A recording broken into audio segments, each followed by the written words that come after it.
The creature stood at the foot of her bed, its eyes glowing in the darkness. Dr. Ann Ross could barely breathe as she stared at the figure, half man, half wolf, towering over her, its fur matted and glistening. It didn't move, but she could feel its cold breath filling the room, suffocating her in terror. She knew this thing wasn't a nightmare. It was real, and somehow it was connected to those stone heads, those cursed ancient relics that had brought nothing but fear and death since the moment they were unearthed. But this was just the beginning. Something far darker had been awakened, and it wasn't going to stop.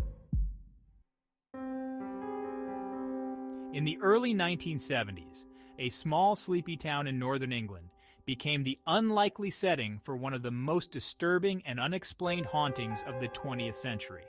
It began with an innocent discovery, but what followed would forever be known as the Hexham Heads, a story of ancient curses, terrifying apparitions, and inexplicable phenomena that continues to baffle and chill all who hear it.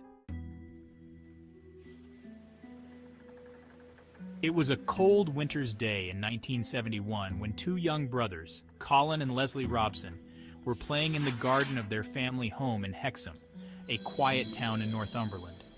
The boys were digging up soil near the hedges when they unearthed two small, strange objects. Carved stone heads no larger than a fist, each with a roughly human face etched into its surface. The heads were primitive, yet unsettling. One had a grim, almost snarling expression with prominent teeth and sunken eyes. The other was smoother but bore an eerie, emotionless face. Though they had no idea where the objects had come from or how old they were, the boys brought them into the house, curious about their find. But the moment the Hexham Heads entered their home, strange things began to happen. At first, the occurrences were small. Items moved out of place, doors that closed on their own, and cold drafts that seemed to appear from nowhere. The Robson family brushed these off as minor inconveniences, perhaps a coincidence. But as the days went on, the disturbances grew more intense and much more frightening. One night, the boys' mother, Mrs. Robson, was sitting in the living room when she heard a noise upstairs. Thinking it was one of her children, she went to check, only to find the room empty. But as she turned to leave, she saw something that froze her in place. Standing in the doorway was a figure, a half-human, half-animal shape with glowing eyes. It was a grotesque creature, part wolf, part man, with matted fur and long, clawed fingers. The figure didn't move but simply stared at her, before vanishing into thin air. Terrified, Mrs. Robson ran downstairs, but she could not shake the image of the creature.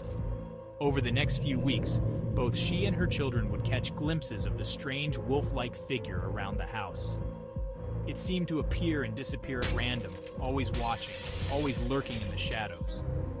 Worse still, objects in the house would be found shattered or broken, and the cold spots would follow them from room to room, as though the house itself had become haunted by some malevolent force.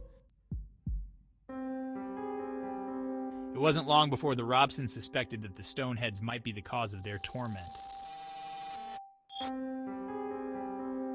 Desperate for answers, the Robson family sought help from experts in archaeology and the paranormal. The Hexham Heads were passed to a local archaeologist named Dr. Ann Ross, a respected scholar of Celtic history who specialized in ancient artifacts and their meanings. Dr. Ross was intrigued by the heads and agreed to examine them, keeping them at her home for further study. But almost immediately, Dr. Ross herself began experiencing the same strange disturbances that had plagued the Robsons. In fact, her experiences were even more terrifying. According to Dr. Ross, she too encountered the same wolf-like creature. One night, she awoke to find the creature standing in her bedroom, staring at her with glowing eyes. She described it as being about 6 feet tall, with a humanoid body but the head and features of a wolf. It stood at the foot of her bed for what seemed like hours, before slowly fading away into the darkness. Dr. Ross was a rational woman, trained in science and history, but she could not explain what she had seen. The creature seemed to be tied directly to the Hexham Heads, and soon she became convinced that the stone figures were not just ancient relics, but something far more dangerous. Objects of a curse that had awakened an ancient, malevolent force. The paranormal events continued to escalate, and Dr. Ross's family began to experience the strange phenomena as well. Furniture moved on its own, cold drafts appeared without explanation, and the oppressive feeling of being watched became a constant presence in the house. Fearing for her safety, Dr. Ross returned the heads to the Robson family, but the haunting did not stop. As word of the Hexham Heads spread, many began to speculate about their origin. Some believed they were Celtic artifacts used in ancient rituals or as part of a burial practice. Others thought the heads were even older, perhaps dating back to Roman times or earlier. But whatever their origin, one thing was clear: they carried with them a dark and powerful curse. One theory suggested that the heads were linked to the legend of the Wolver, a creature from Old English folklore that was said to be a kind of werewolf or spirit guardian. The Wolver was neither fully human nor fully animal, and it was believed to be a protector of sacred sites, particularly burial grounds.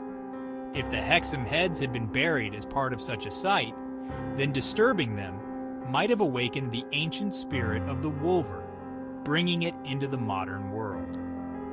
Another theory proposed that the heads were symbols of forgotten pagan rituals, meant to serve as protective talismans, but now corrupted by time and misuse. Whatever the case, those who encountered the heads could not deny their power. They were objects of fear, imbued with a dark energy that seemed to draw misfortune and terror to anyone who possessed them. As the hauntings continued, the heads passed through several hands, each new owner reporting similar disturbances.